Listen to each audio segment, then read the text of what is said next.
매주 화요일에는 용감한 기자들과 만나는 시간인데요. 이 용감한 기자들이 전부 취재하고 있는지, 예. 자, 박형광 기자는 올라오고 있는 중이고요. 그리고 특별한 한 분 초대했습니다. 신용환 교수님 모셨습니다. 어서 오십시오. 네, 안녕하세요. 네. 신용환입니다. 이 기자 안 되겠네요. 기자들을 일단 지각하고 이정주 기자 오늘 못 나오고, 네, 교수님께서 저 이정주 기자를 대신해서 네. 자리를 세게 빛내주셔야 예, 됩니다. 예, 이정주 기자는 오면 단독을 하고 가기 때문에 우리 네. 교수님도 오늘 단독 하나. 땜빵하고 가겠습니다. 네, 아유 너무 감사합니다. 네, 박형광 기자 올라오는 대로 함께 하기로 하고요. 우선 광고 먼저 소개해드리도록 하겠습니다. 자, 오늘 첫 번째 소개할 광고는 태블릿입니다. 저희 취재 편의점 주로 먹방 광고가 많은데 오늘은 태블릿과 거치대 풀 상품을 여러분들께 소개해드리려고 합니다. 지금 소개해드리는 MPGO 데카 태블릿은 대기업 렌탈 자산관리 제품이고요. 품질 관리가 잘 된 태블릿 제품입니다. 데카코어 10코어로 빠른 속도를 자랑하고요. 9mm의 얇은 두께 그리고 517g의 가벼운 무게로 휴대성도 갖추었습니다. 6400A 배터리로 장시간 사용해도 무리가 없는 그런 제품입니다. A-리퍼 제품이고요. 12개월 무상보증 가능합니다. 거치대는 침실에서 회의실까지 다양한 공간에서 활용이 가능하고요. 손목 부담 없이 간편하게 360도 회전이 가능합니다. 그래서 집콕 필수템이다. 이런 말씀 드리겠습니다. 10인치 태블릿과 거치대가 쌉니다. 특별가로 59,000원. 야, 이거 홈쇼핑에서도 나올 수 없는 가격인데, 네. 예, 59,000원에 구매가 가능하거든요. 그러니까 가성비 생각하시는 분들은 서둘러서 이번 기회를 놓치지 마시기 바랍니다. 자, 유튜브 더보기 들어가시면 지금 요 구매 바로 가능하시니까요. 태블릿 그리고 거치대 풀 상품 여러분들께 소개해드렸습니다. 자, 그리고 두 번째 소개해드릴 상품은 이거 박형광 씨가 와야 되는데. 예. 자, 글루타셀 스프레이 가겠습니다. 네, 자극받은 피부에 산뜻하게 사용하실 수 있는 글루타셀 스프레이 소개하겠습니다. 글루타셀은 가려움과 피부 진정에 특화된 제품이고요. 특히 계절이 바뀌는 환절기가 되면 피부가 예민해지고 가려워하시는 분들이 꽤 많습니다. 이런 분들 긁지 마시고 글루타셀을 살짝 뿌려보시기 바랍니다. 글루타셀은 피부 진정에 특화된 순한 화장품 성분이어서 어린아이들뿐만 아니라 여기저기 가려워하시는 어르신들 그리고 약을 사용하기 곤란한 임산부들까지 안심하고 수시로 사용하실 수 있으십니다. 지금 긁고 계시다면 긁지 마시고 글루타셀을 뿌리시기 바랍니다. 과학적으로 개발된 글루타셀은 전국에 있는 글루타셀 취급 약국이나 인터넷에서 구입하실 수 있고요. 재구매 고객이 많아서 대용량 이벤트는 계속된다고 합니다. 지금 유튜브 더보기창 그리고 고정 댓글 링크를 클릭하시거나 검색창에 글루타셀을 검색해 주시기 바랍니다. 박 기자님이 긁어요? 박형광 씨는 긁지는 않는데 얼굴이 빨개져요. 네, 얼굴이 빨개져서 네. 홍조가 있을 때 이렇게 뿌리면 뿌리고 탁탁탁 바르더라고요. 그러면 피부가 싹 정돈이 되더라고요. 저도 좀 긁어요. 그러니까 교수님 긁으세요? 세월이 가니까 네. 벌써 긁으실 연세는 아니신데? 생기지 않았던 아토피 이런 비슷한 뭔지를 잘 모르는 게. 교수님 제가 보기에는 이유를 알 수 없는 피부병이 현대인들에게 많습니다. 그러니까요. 뭔지를 모르지만 굉장히 그게 아토피죠. 제가 명태균 게이트 오픈하고 나서 스트레스도 관련이 이 있어요. 반팔을 거의 못 입었어요. 왜냐하면 여기에 갑자기 거북등처럼 딱지가 생긴 거예요. 세상에. 정말 이유를 몰랐어요. 교수님 가져가셔서 뿌리셔. 구매하겠습니다. 일단 뿌리십시오. 네네. 예, 뿌리고 시작하는 걸로 하겠습니다. 자, 지금 제가 아까 교수님 우리 방송 들어가기 전에 거의 주식 박사님이세요. 주식 박사님. 제가 몰랐는데 그동안 우리 신용환 교수님이 정보 박사로만 알고 있었는데 완전 주식 박사다. 투자회사 대표를 쭉 했었으니까. 예, 4천 갑니까? 예, 갑니다. 오. 이유는 간단하죠. 정부의 정책 방향성에 답이 있는 거죠. 그 코리아 밸류업 프로그램 많이 들어보셨을 거예요. 기존에 이제 코리아 디스카운트라고 많이 얘기했죠. 디스카운트 얘기할 때마다 매번 등장한 게 남북 간의 어떤 긴장에 따른 외자가 따른다 만다. 지금 그거 얘기하는 사람 아무도 없죠. 북핵 리스크 뭐 이런 얘기. 북핵 리스크 이런 거를 주식시장에 대입해서 이야기하는 사람 없잖아요. 그렇게 보면 정부가 부동산에 묶인 어떤 이런 자산들 이런 부분들을 최대한 유동화시켜서 주식시장으로 간다는 뜻은 경제 선순환을 일으킨다는 뜻이에요. 네. 썬크 코스트가 아니라 실제로 이제 경제를 예. 돌릴 수 있는 동력을 확보한다는 거니까 예. 큰 방향이 그쪽으로 돼 있다면 예. 항상 돈을 벌으려면 예. 사실은 정책 방향보다 반발짝 앞에 있어야 되거든요. 한 발 가면 안 됩니다. 길목을 잡아야 반발만. 되는데 예. 이미 이제 늦으신 분들이 예. 많잖아요. 길목보다. 아니 지금 어떤 속보가 나오냐면 여름에 가서 샀어야 되는데 네. 여름에만 샀었어도 맞아요. 지금 SK 하이닉스가 장중 50만 원을 넘어서면서 52주 신고가를 기록하고 있는데요. 2달 전 8월 20일 종가가 25만 5천 원이었대요. 그러니까 벌써 2배가 껑충 뛴 셈이고 KB증권은 46만 원에서 60만 원으로 대신증권은 48만 원에서 50만 원. 와, 키움증권 30에서 50.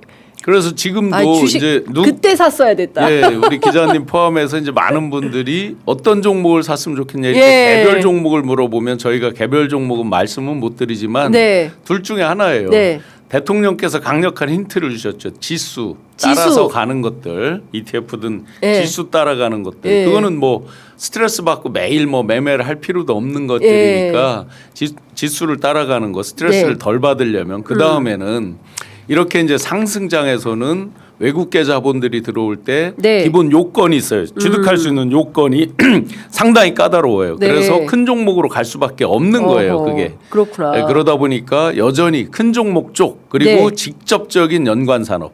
예를 들어서 2차 전지가 뜬다 그러면 직접적으로 양극재를 공급한다든지 하는 네. 예를 드는 거예요.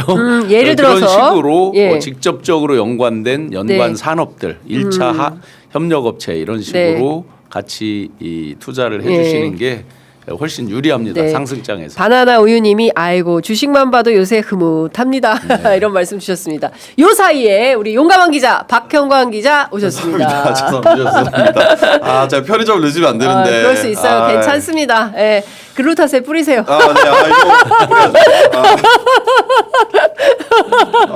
이거 네, 정신 차리고, 예. 네. 자, 지금 저희가 주식 얘기하고 있는데요. 어찌됐든 지금. 주식 샀어야 됐는데. 박형화 기자도 안 샀구나. 제가 취재하느라고 재테크에 바빠. 없어가지고. 우리 같은 기자들 진짜 참. 아니 근데 제가 오늘 그 한창민 의원 인터뷰하다가 깜짝 놀랐는데 이제 대한민국 기자들 이렇게 하면 안 되는데요. 주로 이제 경제지하고 인터넷 언론 기자들이 삼부토건 주가 조작을 비롯해서 이게 아예 쫀찡조? 뭐 이런 데로 아예 포섭이 돼가지고 네네. 주가 조작에 가담을 하는 거예요. 쫀칭이라고 그러면 쫀칭. 그러니까 쫀칭이라고 그러면 대규모 주포들이 있고 거기에 따라가는 걸 쫀칭이라고 그래요. 주식시장에서는 네. 흔히. 그러니까 사실은 앞쪽에서 이렇게 끄는 사람들이 뒤에 많은 사람들을 이렇게 유리하게 포섭을 하죠. 최근에 보면 뉴스에 안 나오고 있지만 아마 기자님들이 아실 텐데 언론사들 압수수색 받은 데 많습니다. 네. 최근에 한 꽤 있습니다. 네.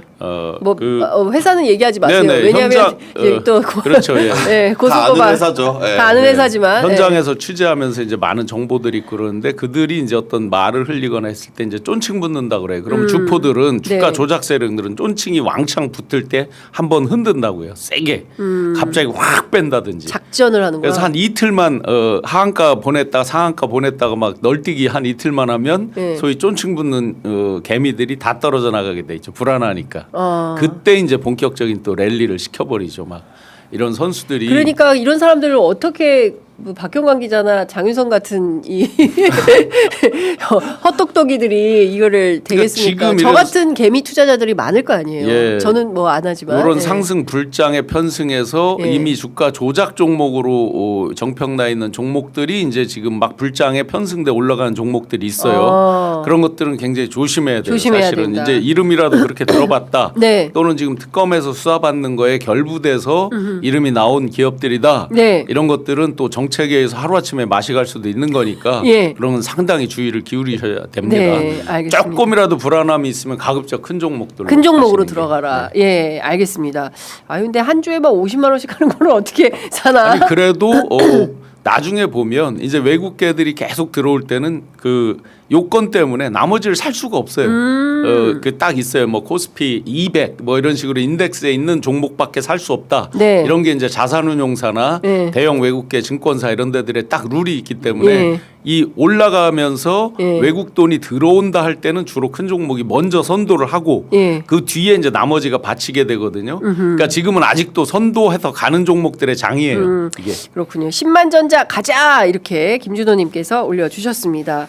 자, 아니 근데 진짜로 5천 금방 가겠어요 이러다가. 네, 그러니까 원래는 연말 안에 5천 갈 것 같아요. 임기 내 5천이었는데 네. 임기는 뭐 금방 그러니까, 뭐 그럴 것 내년도 같아요. 가겠어요. 이게 이제 주식시장이 작용과 반작용이 있어가지고 가면 또 일정 부분 조금 이제 다리 조정받고. 차면은 또 확 조정하고 예. 이런 심리들이 있는데 분명한 건 예. 어닝 파워라고 그러죠. 어닝 쇼크 이런 말 많이 들어봤죠. 네. 전체적인 기업들의 체질이 개선되면서 이게 늘어나거든요. 네, 네. 그러니까 국가의 정책의 방향이 주식시장에 있고 전체적으로 체질이 개선되는 쪽으로 지금 가고 있어서 특히 AI 반도체를 중심으로 해서 개선되면서 네. 가고 있기 때문에 큰 방향에서는 계속 가는 거예요. 뒤쪽으로. 네. 수치 하나만 말씀드리면 대한민국 순수 주식 직접 주식 투자하는 거 이게 전체 자산에서 약 7%예요. 한국 사람들이. 미국이 30%입니다. 아, 저희는 더 넣어야 되네요 그러면. 네. 네. 그러니까 한국은 물론 선진국 스탠다드랑 똑같지는 않지만 일본이나 한국은 대표적으로 낮은 나라예요. 일본이 한 12% 돼요. 네. 자산 구성으로 보세요. 대한민국 사람의 75%가 실물 자산이에요. 65%가 부동산이고 나머지가 일부가 해서 실물 자산이 75%예요. 금융 자산이 25%밖에 안 되는 나라예요. 아직. 네. 주식 하고 있는 분이 지금 1,410만 정도 된 거예요. 네, 대략. 주식 계좌가 9천만 개, 그러니까 1인당 5개 정도 있어요. 네. 하는 사람들은 안 하는 사람이 아직도 5,120만 국민 중에 1,410만이니까 아직도 한참 남은 거예요. 네. 주식시장에 들어올 사람들이. 그렇군요. 그러면 퍼센테이지와 지금 우리가 자산 구성과 네. 주식으로 앞으로 들어올 사람과 정부 정책 방향의 일관성까지 계산하면 주식시장은 올라가게 돼 있어요. 큰 방향에서는. 예. 그럼 저희가 크림 소다님. 100만 원 가지고 있으면 7만 원 정도밖에 안 넣는다는 얘기죠. 그렇죠. 그렇죠. 자, 크리미소다님이 주식할 여유가 없어요. 이런 말씀도 주시고요. 오지라퍼님은 오늘 3,900 돌파할 것 같습니다. 이런 글들 올려주시고 계십니다.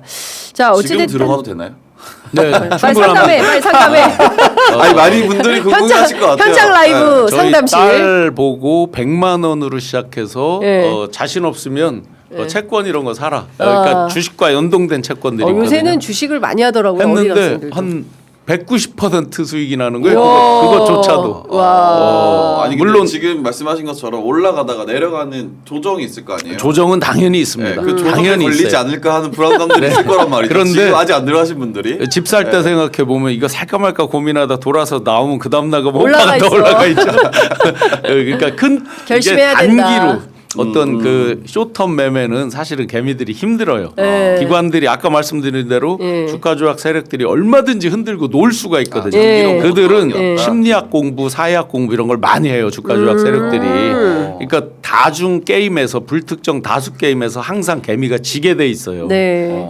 그렇기 때문에 쇼텀은 스트레스 많아서 안 되시고 예. 조금만 길게 보면 결론은 올라가 있다. 예. 하나 분명한 사실은 이 지구상에 인류가 만들어낸 수많은 투자 종목 중에서 예. 30년을 끊어서 부동산이 1등일 것 같죠? 많이 벌은 순위로? 네. 아닙니다. 주식입니다. 실제로 그런 통계들 전체로 보면 그렇다 예. 이거죠. 예. 길게 보유했을 경우에. 어. 그렇기 때문에 지금 가셔도 늦진 네. 않습니다. 박형광 다만 기자님 펀드라도 하시길. 아 그러니까요. 뭔가 들어가야 될 것 같아요. 예, 라고 바나나 우유님께서 글을 올려주셨습니다. 자, 그리고 그 사실 오늘 이제 주식도 그렇지만 부동산 얘기 조금 해야 될 것 네. 같은데요.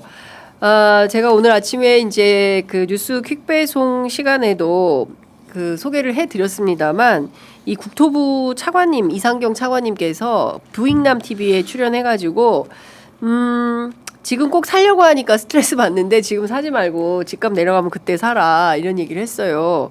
서울 수도권 집값 내려간 적이 있습니까? 이게 약간 염장 지르는 거 아니냐. 그리고 본인은 또 14억이나 대출 받아서 집을 샀어요. 네. 예. 뭐 부동산 커뮤니티마다 다들 난리인데 어떻게 보십니까? 우선 큰 틀에서 이제 정책을 발표할 때 지금 수도권의 수도권 그 강남 토지거래 허가 구역에 갖고 있는 분이 126분이라고 나와 있죠 통계에. 그 중에 이 정책 당국자들 발표를 할 때 나부터 집을 팔겠다라는 게 목소리가 좀 곁들여졌으면 어땠을까 하는 이제 그런 아쉬움이 있습니다. 패닉 바잉, 막차 효과죠. 이번 버스를 못 타면 오늘 밤 안에 버스가 끊길 거야. 이런 네. 심리 때문에 이제 패닉 바잉을 쭉 왔고 이 패닉 바잉은 하루 이틀 현상이 아니에요. 그거에 대해서 정책 당국자들은 말씀을 하실 때 정말 굉장히 조심해서 하셔야 되죠. 왜냐하면 네. 시그널 이펙트라고 하죠.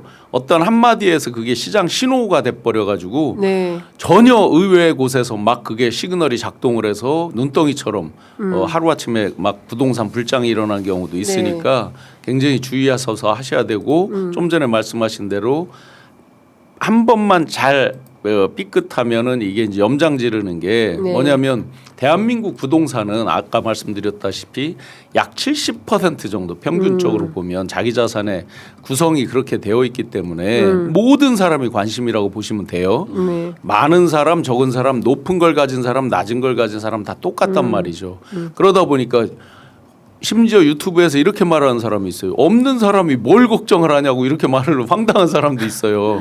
모든 국민의 이미 관심사 한복판에 와 있기 때문에 그 말씀 한마디마다 굉장히 주의해서 해야 된다. 여차하면 있는 분들은 있는 대로 시그널이고 없는 분들은 없는 대로 시그널이에요. 당장 이번 대책만 보더라도 전세 매물이 딱 안 나오잖아요. 그러니까요. 잠기잖아요. 예. 예. 그러면 없는 분들 입장에서 상대적으로 서민이라고 생각하는 입장에서 답답한 거예요. 당장 전세 실수요가 있는데 이런 식으로 모든 것에 다용량을 미친다라고 전제를 하고 발언을 해야 됩니다.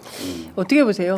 그러니까 이게 저는 기자 입장에서도 기자 입장인데 방금 말씀하신 것처럼 실수요자 입장에서 네. 그리고 이제 제가 35이니까 이제 막 집을 알아보고 사야 되는 사람이거든요. 그러다 보니까 이게 사실 뭐 정부 정책이 어떻게 쓰느냐에 굉장히 관심이 많이 가더라고요. 갑자기 1년 새 부동산에도 굉장히 관심이 많이 가고 그리고 네. 이게 뭐 정부 정책이 그래 알겠어 뭐 실패할 수도 있고 성공할 수도 있는데 그건 지켜보겠는데 그 당국자들이 약간 뭐 내로남불성 그런 나는 이만큼의 부동산이 있는데 집값 잡겠다라고 하는 것들에 대해서는 좀 심적으로 저도 기분이 좋지는 않더라고요. 막. 그래서 그런 부분에 말씀하신 것처럼 위원장님 말씀하신 것처럼 그런 부분에 있어서도 당국자 분들께서도 발언하실 때 조금은 신중하셨으면 좋겠다라는 생각이 들더라고요. 대통령께서 이런 이제 말씀을 의미심장한 말씀인데 약간 소홀히 지나가는 것 같아요. 네. 일본처럼 잃어버린 20년, 처음에 10년이라고 알았는데 나중에 보니까 20년 이런 현상이 올 수 있다. 그러니까 굉장히 신중해야 된다. 네. 정책 당국 정부에서는 선제적으로 대응을 해야 된다. 이 말이 왜 중요한 거냐면요. 일본 사람들은 부동산 자산이 전체 부에서 35%예요. 네. 35%가 버블이 껴서 폭락을 했잖아요. 대한민국은 70% 정도 되잖아요. 예. 전체 실물 자산은 75%나 되고 그렇죠. 그러면 아. 이게 꺼질 때는 어떻게 예. 돼요? 그러니까 어마어마한 거죠. 나라가 막 휘청거리는 예, 거예요. 대한민국의 경제 규모와 달리 인구가 많은데 잘 못 살아도 경제 규모는 클 수 있어요. 국부는 클 수 네, 있어요. 네. 대한민국 국부가 현재 10위예요, 세계. 1경 5천조 원이에요. 네. 국부 규모로. 네. 인도 같은 데는 우리보다 상대적으로 1인당 소득은 낮지만 인구가 많기 때문에 네, 그쵸. 국부의 기준으로 세계 7위권에 있어요. 네. 6위가 영국, 이탈리아, 5위가 영국일 거예요. 이런 식으로 이제 인구 규모랑도 이게 막 그럼요. 예. 관련이 있는데 대한민국이 그렇게 많이 올라가 있는 거에 대부분의 내용은 뭐냐? 부동산입니다. 그렇죠. 부동산. 경이라는 숫자는 관념상의 숫자예요. 아무도 네. 만져본 적 없는 숫자예요. 네. 그런 게 만약에 부동산이 어떠한 요인에 의해서 꺼진다라고 생각해 보세요. 70% 가량의 구성이 있는 게 꺼진다.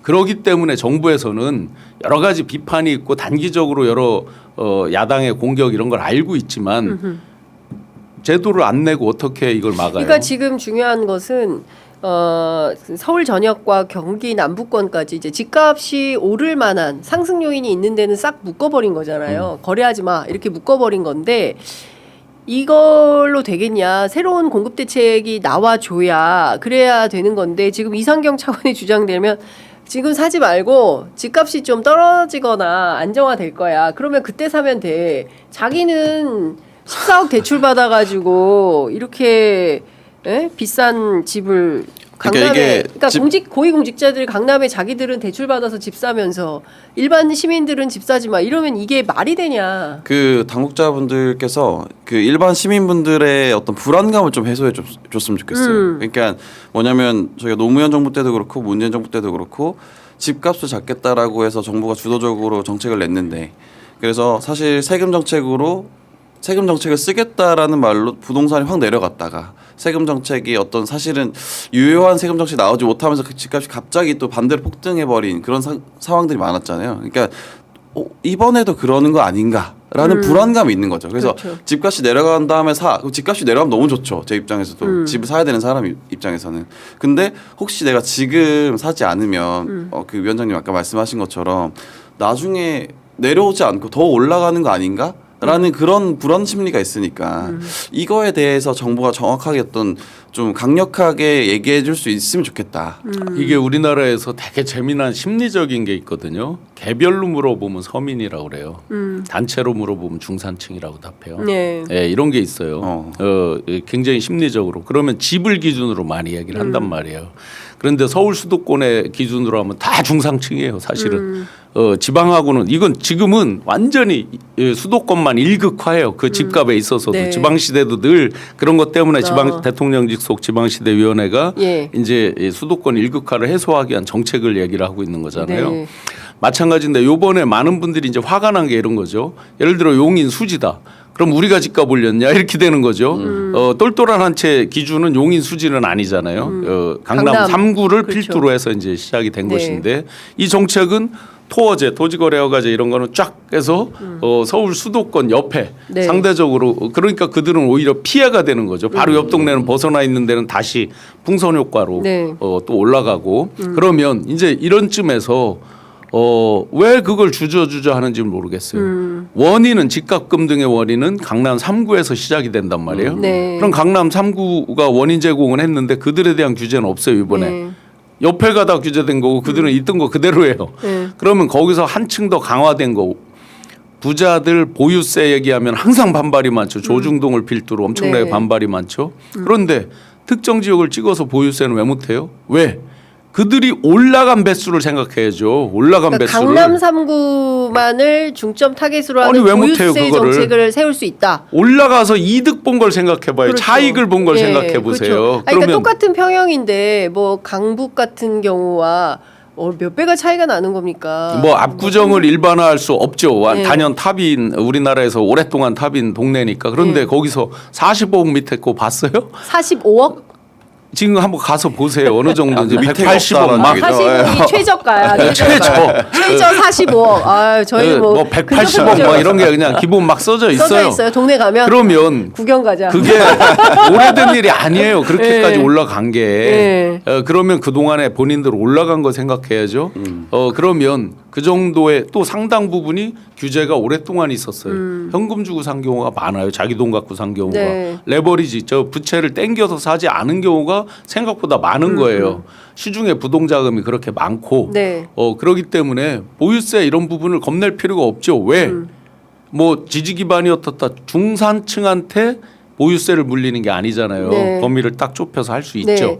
이런 부분까지도 강력하게 이제는 고민해야 된다. 그러니까 그 강남 3구를 타겟으로 중점 타겟으로 한 보유세 정책을 세워야 된다. 근데 항상 원인 제공지에 대해서 타겟을 해야 되는 거죠. 물론 궁극적으로는 공급을 늘리는 게 맞아요. 그러니까 정부에서는 2030년까지 135만 호를 공급한다. 이거는 뭐 결론 내리고 네. 발표를 한 거예요. 특히나 착공 기준으로 135만을 네. LH를 중심으로 한 공공에서 주도해서 하겠다. 이건 발표를 한 거예요. 네.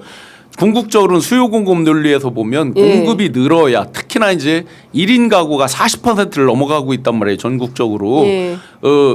옛날에 4인 가구 이런 건 완전 옛날 얘기고요. 그대로예요. 4, 3, 2, 1순으로 가구 수가 많아요. 네. 그러니까 1인 가구가 이제 제일 많아지는 시대가 돼 있어요. 그러니까 평형도 바뀌게 되죠. 네. 그에 따라서 공급을 늘리는 거 이건 당연한 거고 그래야 수요 공급 밸런스를 맞춰서 낮출 수 있는 거고 네. 그건 기본이고 그건 예. 장기적 과제고. 그 구윤철 장관이 최근에 뭐 50억짜리 아파트에 보유세를 1%만 물려도 그거 견디기 어려울 거다. 그런 입장을 밝힌 바 있어요. 네네 그런 이제 멘트가 상당히 중요한 멘트죠. 사실. 아, 중요한 멘트입니까? 그런 게 이제 시그널을 줄 수 있고. 실제로 그간 50억짜리 아파트 보유세 1% 갈 수 있다. 아니 뭐 하려면 왜 못해요? 그걸 예. 전체 국민한테 하는 것도 아니고 지역을 대상으로. 예. 그러니까 타겟을 명확히 해서. 속인주의처럼 사람한테 하는 게 아니라 그 물건지 예. 대상으로 할 수 있는 거죠. 하려면. 네, 예. 뭐 그런 것들이 된다면 일정 정도의 어떤 이거 견디지 못해서 그럼 또 막 조중동을 비롯한 보수 경제지들 난리를 치겠네요. 이제까지 모든 세금 폭탄 그렇죠. 예, 그건 볼 것도 없어요. 예. 항상 그래요. 해왔고 집 한 채밖에 없는데 거기다 세금 이렇게 물리면 어떻게 살란 말이냐. 이게 한 20년 된 것 같습니다. 원인 제공한 것에 메스를 들이대지 않고 주변을 아무리 수술을 해도 네. 딱 그 코어 예. 이 부분을 원인을 도려내지 않고 어떻게 그걸 고쳐요? 그렇습니다. 그리고 저는 부동산 정책은 어쨌든 시장 이 주도할 수밖에 없는 것이고 정부가 고민해야 될 것은 주택 정책인 것 같아요. 보편적인. 그러니까 이렇게 3040 세대가 제일 불만이 많더라고요. 이번에 그러니까요. 그러니까 실소유자들인 거죠. 미래 실소유자들. 그렇죠. 이제 그런 집을 사야 분들이, 되는 사람들. 예, 네. 그리고 이제 직주 근접이 되고 역세권에서 살 수 있도록 해야 되는데 뭐 내놓는 정책 보면 임대 아파트는 우리 대통령 말씀하셨잖아요. 우리 동네에서 제일 후미진데 지하철에서 제일 먼데. 그러니까요. 예, 제일 집값 싼데 이런 데다가 임대 아파트를 지어 놓으니 그리고 평형은 뭐 넷이 사나 한 명이 사나 똑같이 작은 평형 이런 거 바뀌어야 된다. 서울이 이제 직주 근접의 로망들이잖아요, 다. 네. 서울 인구가 지금 몇 명일 것 같아요? 1000만이 안 돼요. 900만 좀 줄었죠. 그러니까 네. 벌써 900만 에서 1000만이 안 돼요. 안 돼요. 이렇게 하니까 관념 속에 예, 오늘자 딱 네이버 쳐보세요. 928만 명입니다. 928만. 왜 이렇게 많이 줄었을까? 다 네. GTX 이런 거 발달하고 하면서 젊은이들이 포기하고 외부로 경기도로 그렇죠, 나갈 그렇죠. 수밖에 없는 거예요. 예. 그러다 보니까 안타깝게도 경기도의 많은 도시들이 배드타운화돼 있어요. 맞아요. 소비 기능만 있는 거예요. 생산 기능은 다 서울에 와서요. 그러니까 서울의 생활 인구 낮에 네. 서울로 들어와서 하는 인구는 1,500만 막 이렇게 이제 막 되는 거예요. 인구는 경기도가 절대적으로 늘고 서울은 완전히 빠져 있습니다. 네. 그러면서 어떻게 돼요?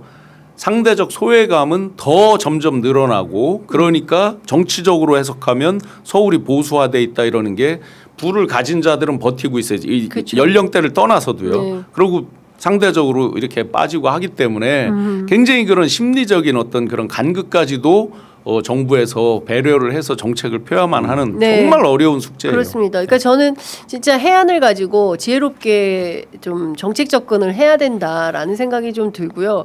그 드라마 대사 있잖아요. 흰자 노른자.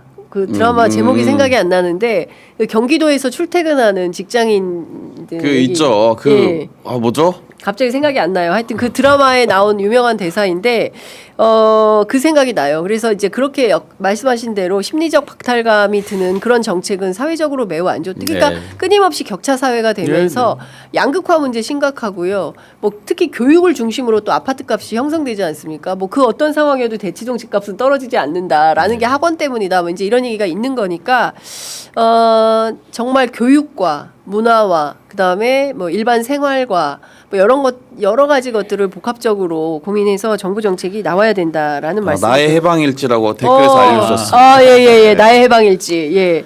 그 드라마에 나온 대사. 근데 이게 기억납니다. 댓글에서도 계속 왜 이렇게 정부 정책 비판하냐라고 하는데. 그래요? 예. 네, 근데 이게 사실은 정부가 더 다른 그러니까 보유세 관련해서 사실은 이재명 대통령이 세금으로 집값 잡지 않겠다라고 네. 말씀하셨는데 네. 그렇게도 할 수 있는 사실 길을 열어주고 싶다는 생각도 들거든요 사실은. 네. 왜냐하면 저희가 지금 정책으로는 부족할 수 있다. 왜냐하면 그 지금도 비판이 많아요. 이 지금 내놓은 정책만으로는 봤을 때는. 네. 그렇기 때문에 좀 더 정부가 자유롭게 정책을 펴시라. 그리고 지금 이런 목소리도 있다라는 걸 전달하기 위해서 그런 거니까. 그렇습니다. 시청자분께는 죄송하지만 정부 정책을 비판한 게 아니에요. 네. 부동산 정책을 안 낼 수가 없다. 그렇죠. 내니까 예. 야당에서 이제 또 예. 황당한 얘기를 했죠. 그러면 집 없는 서민은 어떡하냐, 실수요자는 어떡하냐. 그게 이제 소위 레거시 미디어 중에 정점에 있는 보수 언론들을 통해서 먼저 나왔죠. 본인들이 언제부터 그렇게 서민에 대해서 걱정을 했다라고 비판을 합니까? 그래서 그에 대해서 부동산에 대해서는 사후적으로라도 정책을 안 낼 수는 없어요. 네. 이미 그렇게 현상이 드러나 있기 때문에. 그런데 이제 근본적 원인, 아까 이제 공급에 대한 거 이런 것들은 아마 곧 공급 대책의 세부 사항이 나올 거예요. 저도 그럴 것 같아요. 지금까지는 예. 공급 대책에 대한 세부 사항이 아니라 총론만 나왔잖아요. 예, 예. 2030년까지 135만 호를 공급하겠다. 그런데 네. 어디에 어떻게 공급한다 이런 게 안 나오잖아요. 네, 그 아까 그 부분에 대해서는 구체적인 좀 저는 좀 아주 정치한 그렇죠. 그런 정책이 나와야 된다. 예를 들면 이제 그리고 시민들이 납득할 그렇죠. 만한 많은 분들이 좋아하는 역세권 근처에 용적률을 높여서 예. 뭐 행복주택, 다량 신혼부부, 공급한다. 청년주택 뭐 이런 그쵸. 예, 뭐 많은 그런 분들이 좋아하는 게 그런 그렇습니다. 거거든요. 지금 예, 말씀하신 그래요. 이런 이제 방향으로 나오면 금방 예. 이제 또 예. 그래서 지금 정부 정책을 막연히 비판하는 게 아니라 대안을 제시하는 거 아닙니까? 이미 이제 안을 냈고 거기에 보유세 이런 것들도 주저할 필요 너무 그렇게 눈치를 볼 필요가 없다. 네. 보완적인 말씀을 드린 그렇습니다. 거고요. 궁극적으로는 이제 공급 대책이 예. 나와 보면 예. 상당히 효과가 있을 예. 거라고 봅니다. 네. 뭐 댓글창에 여러 의견들이 있을 수 있으니까 너무 네. 개의치 마시고요. 2030, 4050, 그다음에 6070 대한민국이 전후 전쟁 복판에 식민지, 전쟁, 분단, 전쟁, 그리고 독재 그리고 우리가 빛의 혁명 한 겁니다. 1년 전에. 예. 그래서 이 나라를 끌고 가고 있는 거기 때문에 모든 분들이 중추시다. 다들 고생하시면서 삶의 현장에서 각자의 현장에서 다 어려워요. 어렵고 힘든데 어떻게 하면 공정하게 어떻게 하면 다수가 고르고 평등하게 좋은 공동체를 만들어 갈 거냐 그 지혜를 모으는 자리로 저희 취재 편의점 생각해 주시면 좋을 것 같고요. 서로 비판하시기보다는 서로 좀 이렇게 껴안아 주시면서 왜 이런 얘기를 하지? 서로 고생 많이 너무 싸우지 마시라고 제가 댓글 보다가 네 서로 사랑해야죠. 네. 우리는 호남 사람이 여기 적절한 비유는 아닌 것 같은데 생방송하다 보니까 막 갈피를 못 찾고 하고 이 있네. 대목에서 네. 다시 말씀드리면 정부는 궁극적으로 부동산은 안정시키고 네. 주식시장은 유동화 쪽으로 더 오도록 하는 게 큰 방향이잖아요. 네. 지금 단기 부동자금이 1,700조 이상 돼요. 현재 돌아다니는 진짜 단기 그렇게 돈이 부동자금. 많아요. 우리나라 1년 예산이 700조 정도 되죠. 1,700조가 네, 돌아다니는 1년에 우리가 국내에서 생산한 GRDP가 2,400조 정도 되거든요, 대략. 아유, 엄청 그런데 부자네. 떠돌아다니는 돈이 1,700조나 돼요. 그 돈이 그럼 다 어디로 가는 겁니까? 그게 이제 많이 그동안은 부동산 쪽에 부동산으로. 갔다가 또 대출로 유동화를 네. 해서 또 부동산을 하고 이걸 많이 했는데 이제는 가급적이면 주식 쪽으로. 네. 제가 이렇게 예를 한번 들어볼게요. 강남 집값이 보통 5, 60억 막 이런 게 막 우습게 지금 거론되잖아요. 코스닥에 들어가셔서 이 단기 순이익 5, 60억 이상 나는 회사가 몇 개나 되는지 한번 보세요. 없을 것 같은데 그렇죠. 많지 않아요. 예. 그렇기 때문에 심리적으로 사람들이 기업인들이 박탈감을 무지하게 갖는 거예요. 기업하는 분들도 기업하는 사람 오너는 부자겠거니 이렇게 생각하지만 네. 집 하나 가진 사람이 실질적으로 훨씬 실속 있는 부자인 경우가 많아진 대한민국이에요. 그렇다는 네. 얘기는 국가적 다이내믹스가 떨어지는 거죠. 예. 누가 자, 기업하고 싶겠어요? 그렇죠. 저 같은 공무원 가족은 퇴직 후에 겨우 집 한 채 있는데 아직도 빚을 갚는 중입니다. 이런 의견도 하고 주시고 계시고요. 그렇습니다. 이재명 정부의 부동산 정책 좀 믿고 지켜봅시다. 이런 의견들도 있으십니다. 예, 기득권층 박살내야 합니다. 뭐 이런 주장하시는 분들도 계시는데요. 워워 하시고 저희가 부동산 정책 요 정도로 하고요. 35분 지나고 있어서 다른 의제 좀 살펴보도록 하겠습니다. 저희 요 얘기 그 제가 작가님한테 말씀 안 드렸는데 네. 뭐 그 단독 이번에 있구나. 그 임성근 사단장이 예. 그 왜 본인 휴대폰 비밀번호 찾았다고 연락했다는 예, 거 아니에요. 예. 그 특검에 이제 그 이유에 대해서 네. 그 오늘이나 내일쯤에 아마 구속영장이 나갈 겁니다. 오 임성근 사단장. 네, 나갈 건데 그것에 대한 정보를 예. 미리 알려주는 사람이 있는 것 같아요. 임성근에게. 임성근 이종호한테. 아니 그러면 그거는 특검팀에서 나가는 건데. 그러니까요. 그러니까 내부에 어떤 뭐 있겠죠. 간자가 있는 예. 겁니까? 있을 수 지금 있죠. 특검팀 안에 간자가 있는 겁니까? 어느 조직이나 있을 수 있어요. 그러니까 그거를 미리 알고 네. 비밀번호를 제공한 거 아니냐. 구속당하지 않으려고. 네, 특검에서는 그렇게 보고 있고 네. 계속 괴롭힌대요. 임성근이? 문자를 계속 보내서 예, 특검팀에. 왜 내가 이제야 찾았는지 뭐 이런 것에 대해서 계속 자기 변명을 하면서 막 계속 괴롭힌다 수사관을. 이제 그런 정도의 취재가 됐고 그리고 이게 4명이라 그랬잖아요. 네. 임성근과 이종호 블랙펄 인베스트먼트 대표를 만나는 것을 봤다라는 것이 박성웅 배우를 포함해서 4명이 봤다라는 거 아니에요. 그것도 조금 너무 미스테리했어요. 그 배우 사건. 네. 그래서 근데 그 4명 중에 한 명한테 그 이종호 대표가 들어가기 전에 구속되기 전에 절대 말하지 마라. 나랑 임성근이 안다라는 거 절대 말하면 안 된다라고 회유를 계속했고 그 박성웅 배우한테 아니 다른 사람한테 다른 사람한테 동석자들에게 네, 그래서 얘기를 했고 그리고 지금도 그 부인을 통해서 전달을 계속 회유를 하고 있다. 임성근 사단장 이거 이종호 대표죠. 이종호 전 대표가. 아직도 작동을 하고 있네요. 정확하게 그 후배 그게 그 동석자 그 이종호와 임성근이 만났다는 걸 알고 있는 이종호의 후배에게 정확하게 날짜도 특정을 했어요. 8월 1일과 8월 4일 두 차례에 걸쳐서 전화를 해서 나랑 임성근이랑 안다는 거 만났다는 거 말하면 안 된다. 몇 년도에 올해요? 올해. 구속되기 직전쯤이네요. 네.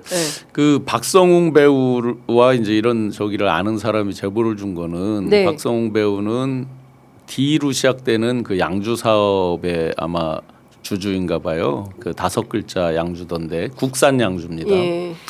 그래서 이제 아마 그런 홍보 등등 하면서 기업인들 그리고 투자 유치 등등 관련해서 투자 관련된 분들을 꽤나 편하게 만나고 이렇게 했던 모양이에요. 그게 이제 시점이 언제고 뭐 그런 건 잘 모르겠어요. 그런데 그 성격이 굉장히 솔직 담백하다. 배우가? 그러니까 박성웅 씨가 그러니까 이게 먼저 박성웅 씨한테 만약에 미리 그걸 해서 물었다면 바로 나왔겠죠 관계가. 근데 이번에 뭐 음식점하고 이제 이렇게 이런 관계들을 체크를 하는 과정에서 이제 딱 질문하니까 이 사람이 뭐 속일 이유가 없는 거죠. 그러니까 이제 이종호 씨 측에서 물타기 얘기로 뭐 만난 횟수 이런 것들을 이제 달리 얘기하고 아마 전체적으로 이 알려주신 분은 전체적으로 박성웅 씨 말이 다 맞을 거다라고 알려줬어요 실제로. 그렇구나. 그러면은 어쨌든 임성근 사단장 그토록 난리를 쳤지만 결국에는 이제 구속 수사를 면키 어려운 상황이 됐다. 오늘 내일 상간에 최혜병 특검팀에서 구속영장 나간다. 이건 뉴스네요. 이거는 엄청난 뉴스입니다. 근데 그동안 사실 임성근 사단장의 행동이 굉장히 이상했잖아요. 뭐 특검팀에서 부르지도 않았는데 갑자기 자기가 나타나서 기자들 전체 놓고 막 입장문을 읽는다든가 납득할 수 어려운 일들을 계속 벌였는데 제가 진짜 궁금한 것은 윤석열 왜 그렇게 극대노를 한 거냐. 그러니까 이 로비의 주체가 누구냐. 이를테면은 김장한 목사를 중심으로 한 교회 인맥인 거냐, 블랙펄의 이종호를 중심으로 한 김건희가 핵심인 거냐, 어떤 거라고 봐야 됩니까? 지금까지 이제 나온 걸로만 보면 양쪽이 다 작동해서 그 정말로 임성근 하나를 위한 구명 시너지를 일으켜서 그 분노의 시너지를 일으킨 거겠죠. 특히나 이제 김장한 목사 같은 경우는 일주일 전에 갔던 거잖아요. 그 해병 사단에 가서 뭐 특강 비슷하게도 하고 격려도 한 것도 이미 오픈이 됐고 그다음에 이제 제가 방송에 얘기했지만 여기 이종호 씨와 또 김건희 그 사이에 또 사람도 있고 그래요. 그래서 윤모 씨도 있고 그래서 많이 그 친한 사람들이 있어요. 그 사람들이 이제 그동안 해왔던 짓에 쭉 연속 선상에서 오다 보니 양쪽이 다 분노의 시너지를 일으켰다. 제가 봐왔던 윤은 한번 뭐에 이렇게 딱 들어서 흥분하면 제어가 잘 안 되거든요. 그렇기 때문에 아마 자꾸 이제 경로 나오는 그게 아마 그 앞에서 봤던 사람들은 굉장히 위압감을 느꼈을 거예요. 이종호가 왜 그렇게 임성근을 챙겼냐라는 건 뭐 다들 아시겠지만 당연히 임성근을 계속 진급시켜서 내가 부려먹으려고 한 거잖아요. 소위 말해서. 그러니까 어제 제가 취재한 것도 그런 거예요. 그러니까 단체 사진을 보여주면서 이게 임성근의 사진을 보여주면서 밥 먹을 때 얘 지금 투스타지 내가 3스타 만들 거야 라고 했다는 거예요. 사진을 보여주면서 그 지인의 임성근이 샵 모자에 별 2개 달렸지 내가 이거 3스타로 만들 거야 라고 했다는 거예요. 그러니까 이제 본인의 어떤 소유물처럼 생각을 했던 거죠. 임성근을 그러니까 말로 쓰려고 했구나. 장기판에. 그래서 이제 해병대 장군 근데 그거는 김규현 변호사하고의 녹취에서도 나오지 않습니까? 뭐 내가 사표 내지 말라 그랬어. 예. 우리가 뭐라 그랬죠? 뭐 포스터 정도 아니 해병대 장군 만들 있어야지. 거거든. 뭐 포스터에 뭐 나와야 되거든. 아마 윤 정권이 계속 갔으면 이제 다시 뭐 이건 사이드 얘기지만 네. 김용현 등등과 회의를 할 때 뭐가 있었냐면 사군 체제로 바꾸고 해병대 사령관을 맞아요. 사성장군으로 만든다. 그러니까 육해공 해병대 사군이죠. 예. 그때는 왜 그랬냐면 대선 때는 양 당이 다 공이 이제 표를 해병대 전후에 등등등이 이제 강력한 어떤 조직 이런 표가 있기 때문에 이제 그런 쪽에 소구하기 위한 측면도 강했는데 네. 만약에 그대로 내버려 두고 만약에 이 쿠데타 아니고 계속 그러네요. 갔다라고 하면 임성근이 좀 전에 말씀하신 3스타가 아니라 4스타를 추진했을 사람들이에요. 네. 큰 그림이었네요. 그러네요. 예, 상당히 4군 체제에 뭐냐면 공약상에 해병대를 4군 체제로 하고 예. 4스타로 만든다 이런 게 있기 때문에 예. 그거를 김건희 뭐 윤석열 등등이 분명히 이종호 씨 등등과 해서 그렇게 했을 가능성이 있는 네. 거죠. 그리고 지금 박성훈 배우가 굉장히 협박 비슷하게 받고 있대요. 엄청 지금? 괴로운 상황이래요. 네. 그래서 많은 분들이 응원해 주셨으면 좋겠어요. 아, 박성웅 배우를 응원해드리기 위해서 저희 취재 편의점 출연을 좀 요청드립니다. 오셔서 좀 차분히 말씀해주시면 매우 좋겠다라는 말씀을 좀 드리겠습니다. 자, 명태균 씨가 내일입니다. 내일 국회 국정감사에 출석을 내일인가요? 내일 모레. 내일 모레네. 23일이고 내일은 목요일. 내일이 22일이죠. 내일은 김건희 재판 출석하죠. 증인으로 출석을 하게 됩니다. 드디어 두 분이 만나게 되네요. 네, 만나서 자 어떻게 궁금합니다. 될지 궁금합니다. 어떤 장면이 태도로 펼쳐질지. 어떤 상황이 될지 나와서 또 이 현란한 어떤 또 말의 잔치를 벌일지. 근데 페이스북에 그 사과해라 이런 글을 올렸어요. 이게 김건희 잘못했음 재판에 명태균에게 출석. 네. 사과해라. 김건희 재판에 증인으로 출석. 예. 이 네 마디만 해라. 잘못했음. 김건희에게 하는 말인가요 이게? 그러니까 어떻게 해석하십니까? 나한테 교수님? 잘못했다 하세요. 사과하세요. 이거 사과하세요. 이런 말 하려고. 예. 근데 자기한테 잘못했다고 할 게 아니잖아요. 그러니까, 네, 예. 온 국민에 지금 사죄를 해도 시원찮을 판에 그러면 자기한테 사과하면 용서해 준다는 얘기예요? 앞뒤가 안 맞죠. 그거는 예. 온 국민에게 아직까지 진정성 있는 사과를 한 적이 없어요. 윤이든 김이든 소위 말하는 개사과류 이상을 아직까지 본 적이 없어요. 12.3 내란 이후에. 네. 그렇기 때문에 사과하라. 총론은 맞죠. 온 국민에게 사과해라. 그리고 명태균 씨도 항상 보면 이제 사이다 김 빼듯이 사전에 어떤 얘기를 하고 막상 닥쳤을 때 그게 없어요. 별게 네. 없는 걸 많이 보잖아요. 이번엔 제발 그러지 마시라. 네. 예. 뭘 좀 확실한 걸 갖고 나와라. 이렇게 얘기한 그 심리를 이렇게 생각을 해보면 네. 그런 것 같아요.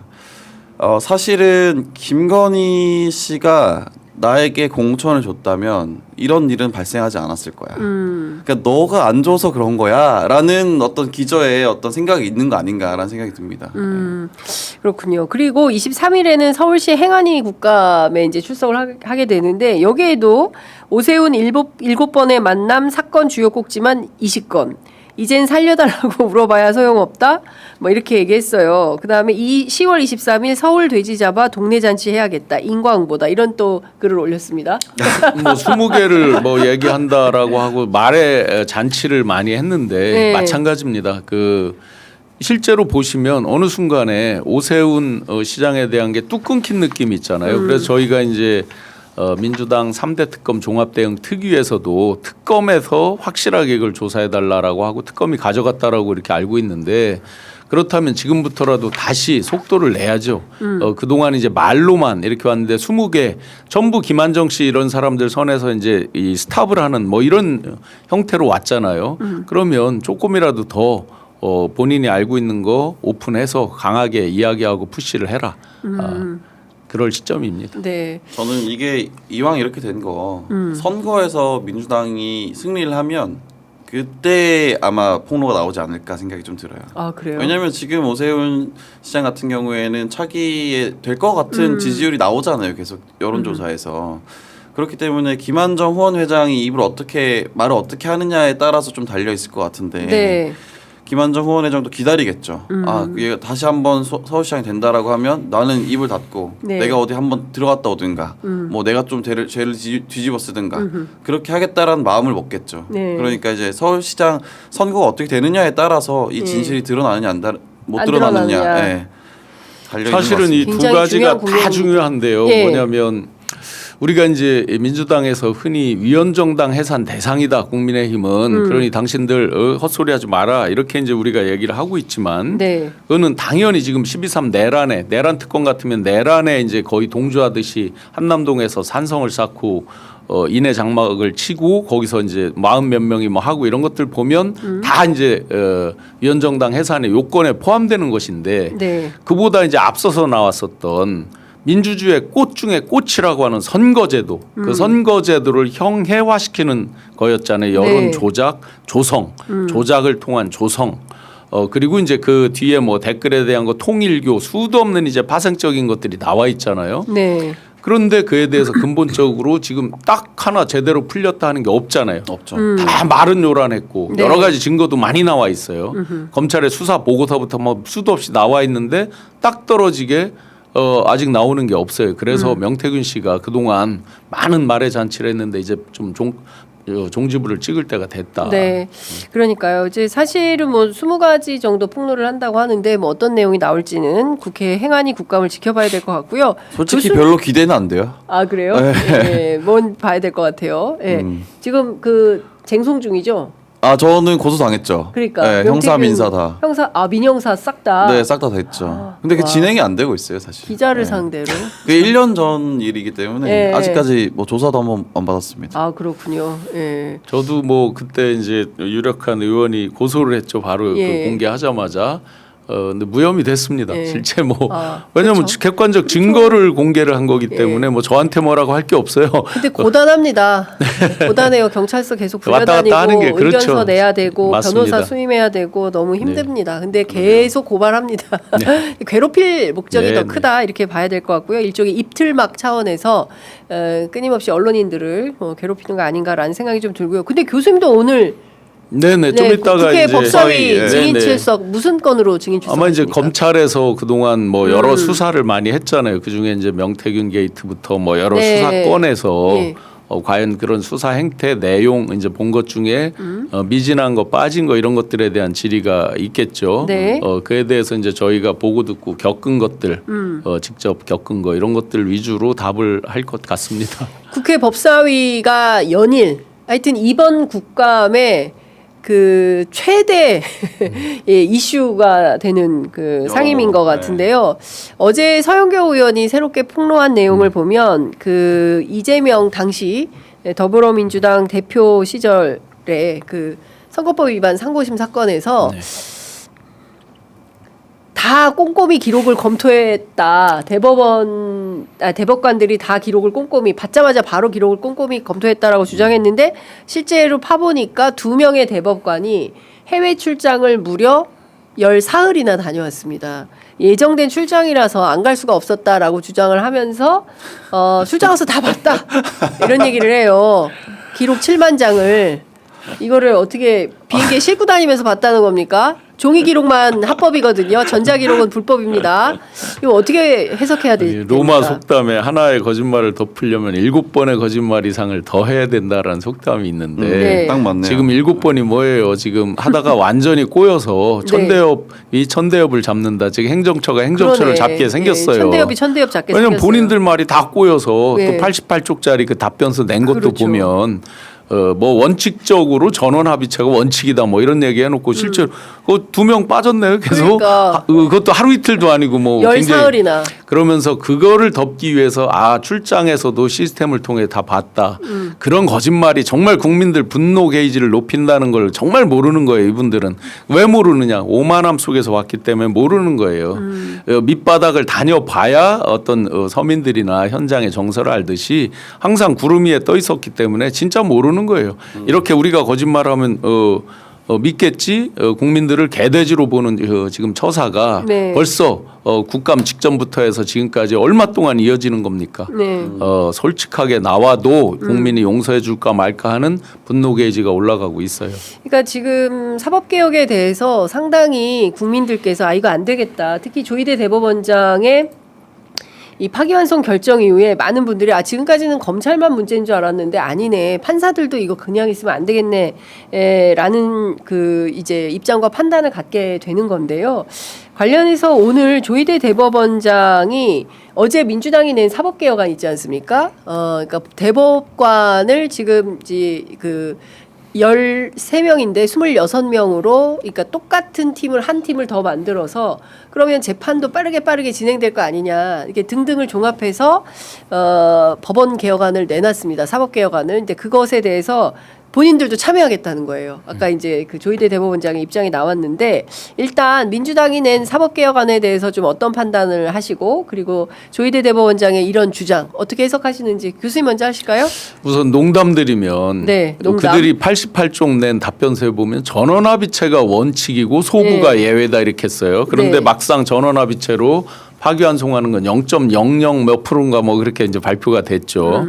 그러니까 거짓말이라는 얘기죠. 기본적으로 실질적으로 본인들이 하는 일에 있어서는. 네. 자 그러면 전원합의체가 원칙이라면서요. 그러니까 판사 왕창 늘려줘야죠. 그들의 막중한 과중한 그 업무를 좀 전원합의체에서도 누군가 주도하는 사람이 있고 서브로 따라가는 사람이 있을 거 아니에요. 네. 그러니까 26명이 아니라 맨 처음에 어느 의원님이 냈나 한 100명 늘리는 안도 있었잖아요. 그렇죠. 100명씩 늘려줘요. 까짓 네. 거. 시원하게 100명으로 장경태 의원님 그 과중한 업무를 좀 덜어주자고요. 덜어드리는 차원에서 그렇게 하겠다. 네, 이제 와서 예. 그거를 본인들이 맨날 그 권위 얘기하고 뭐 하면서 이상하죠. 맨날 너무 과중한 업무로 심하다 스트레스가 뭐 이렇게 해놓고 늘린다 그러면 사법부원도 만들어 달라고 했었지 않습니까? 그럼 늘 반대를 해요. 또 시절에. 거꾸로 예. 명수 늘리는 건. 예, 또 싫어하죠. 네, 그래서 요번에 참여한다는 뜻이 예. 동의한다가 아닐 거예요. 예. 그 내용에 대해서 같이 논의에 참여를 해서 이제 어떻게 흐지부지 예. 또 하려고 하는 거일 가능성이 꽤 네. 있겠죠. 자, 전체 14명의 대법관 가운데 26명으로 증언하는 내용이고요. 그리고 대법관은 법안 공고 후 1년부터 매년 4명씩 3년에 걸쳐서 12명을 증언하고 3년 후에는 26명 체제로 한 방에 되는 팍팍씩 겁니다. 늘렸으면 좋겠어요. 굳이 한 번에 왜 그냥 막 26명도 적어요, 사실. 더 늘려야 된다. 예.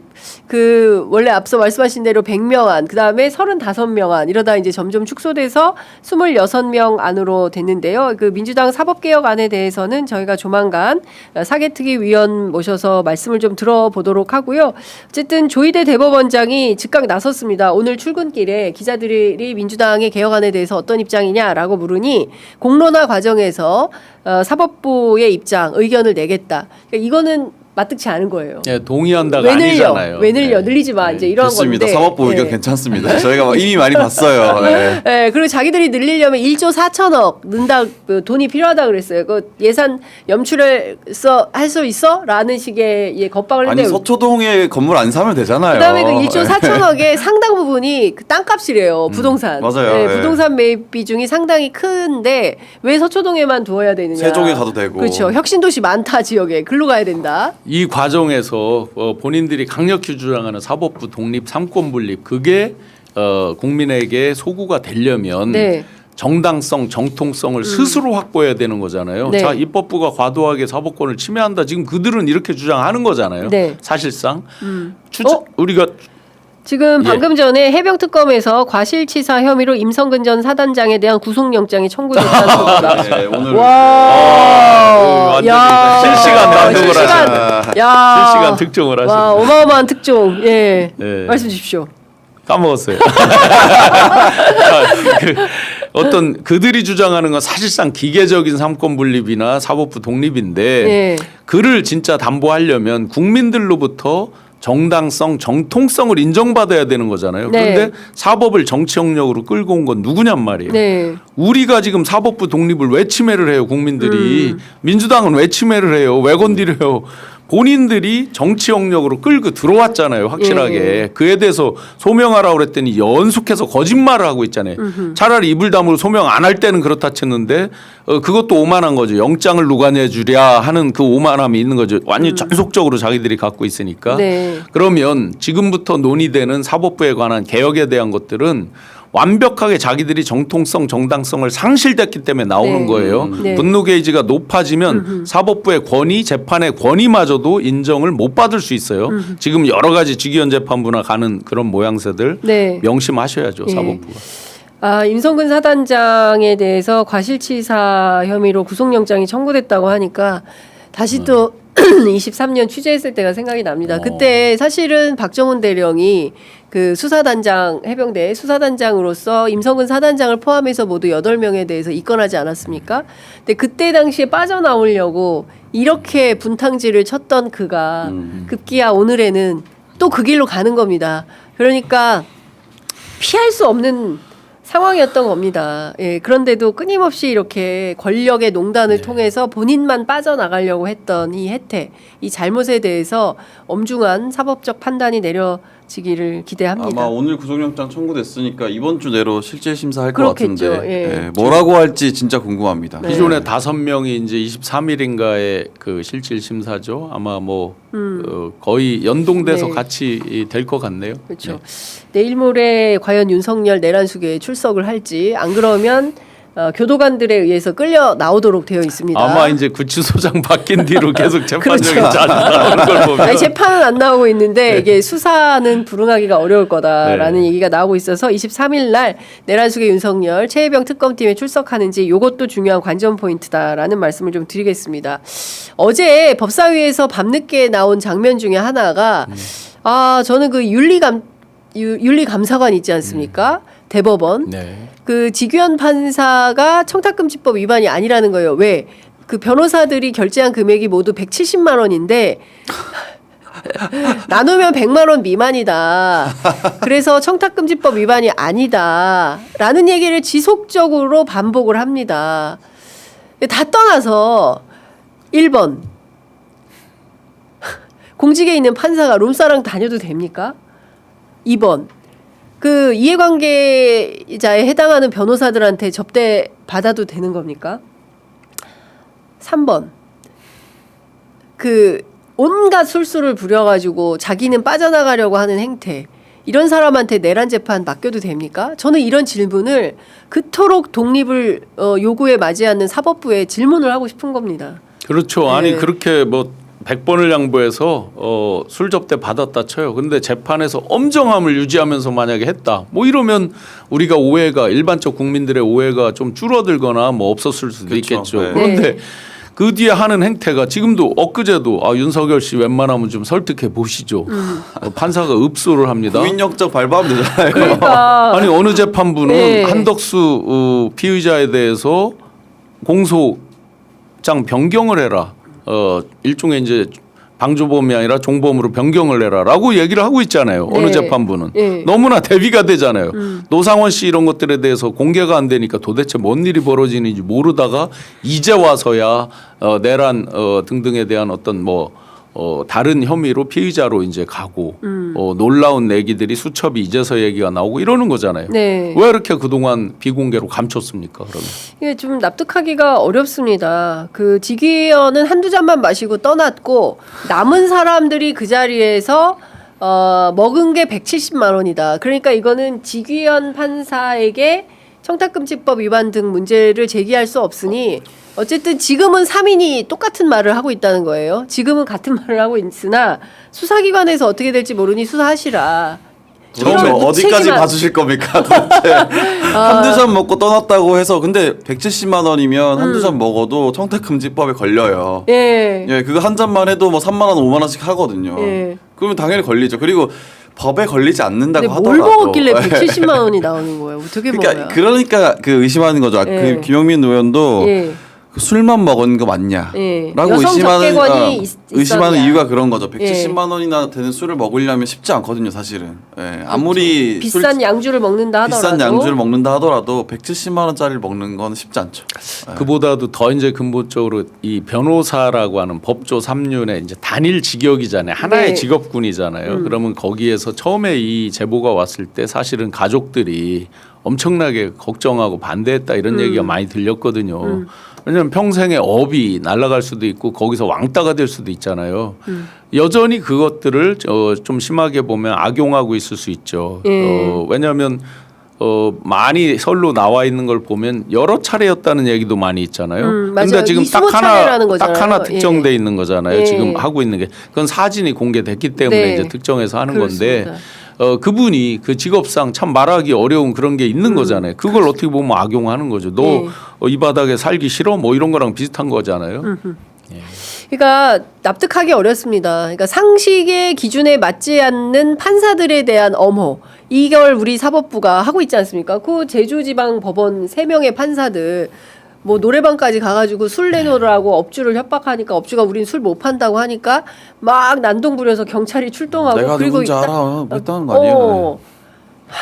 진짜 이런 판사들에 대해서 엄히 다루지 않으면서 누구를 법대위에서 재판을 한 해만에 합니까? 네, 그런 점을 말씀을 좀 드리고 싶었던 것 같고요. 11시 2분이긴 한데 요것만 좀 끝으로 여쭤볼게요. 왜냐하면 국민의힘 전문 기자가 나오셨기 때문에 또 국민의힘에서 한때 계셨던 교수님 나오셨기 때문에 자, 어떻게 될까요? 지금 장동혁 대표의 윤석열 면회 사건 이후로 지금 친한계가 대거 들고 일어나는 분위기예요. 그리고 당원 게시판에서 서로 막 싸우고 있어요. 이 당의 운명 어떻게 될 것 같으세요? 일단 취재해 보면 견적이 나오죠. 아, 이게 사실은 장동혁 대표가 자기 정치했다라고 봐야죠. 네, 봐야 되고, 그리고 이게 지금 장동혁 대표 보면은 여론조사에서 보면은 국민의힘이 나쁘지 않은 수치가 계속 나와요. 네. 그러다 보니까 아, 지금쯤 한 번 더 단도리를 치고 가야겠다. 우파 쪽에, 극우 쪽에 있는 우리 세력들을 단도리 치고 가야겠다. 근데 그 선봉에 내가 선다. 라는 거예요. 그리고 지금 타이밍쯤에 한번 치면 나중에 지방선거 때 가면 좀 희석될 거야. 네. 대신에 지금 내 집토끼는 완전히 잡아둔다. 이런 전략이거든요. 그러니까 친한계에서는 반발을 할 수밖에 없는 거죠. 그러니까 친한계에서 장동혁 대표의 행위 자체가 잘못됐어. 너 이렇게 내란 수계한테 가서 면회하고 오면 잘못된 시그널을 주는 거야. 라는 비판이 아니라 야, 우리도 좀 먹고 살자. 네. 의 차원에서 비판이거든요. 그래서 사실은 그냥 친한계에서 들고 일어났다라는 게 아, 정신 차렸구나라고 보기엔 좀 힘듭니다. 아, 예. 그렇군요. 이분이 단도리는 일본 말이기 때문에 단속으로 좀 해주시기 바랍니다. 죄송합니다. 네. 네, 이분이 널뛰기처럼 이제 여러 행보에 이제 갈치자 행보가 있었지만 그 윤어게인 완성을 인증하는 거죠. 딱 대표가 돼서 보니 당원 구성과 그 동안의 영향력에 쭉 미쳐오는 흐름 이걸 보면 윤 어게인, 윤 세력을 떨구고 도저히 답이 안 나온다라는 걸 보고 있는 거죠. 네. 특히 이제 최근에 통일교 뭐 신천지 수도 없는 걸 보면 그 사람들 쫓아요? 인위적으로 뭐 잘라요? 안 되잖아요. 그럼 세력이 분포가 어떻게 돼 있다 이런 거 알고 인증했고 네. 거기서 이제 정치적으로 하나 더 나가면 난 약속 지켰어 본인 입으로 얘기하죠.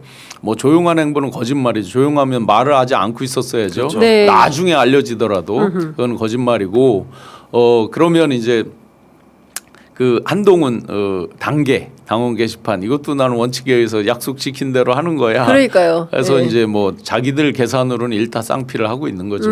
네. 그러니까 친한계에 대해서는 공천 안 준다. 그러니까 아까 그 저 박지원 의원께서 이런 식 약속을 지키는 장동혁 대표라면 전환길은 공천 주고 한동훈은 안 준다. 아, 당연하죠. 네, 절대 주지 않습니다. 절대 주지 않는다. 절대 안 줍니다. 알겠습니다. 자, 국민의힘 앞날이 어떻게 될지 저희도 이제 추가로 취재해서 또 보도해드리도록 하겠습니다. 자, 오늘 두 분 말씀은 여기까지 듣겠습니다. 고맙습니다. 네, 고맙습니다. 고맙습니다.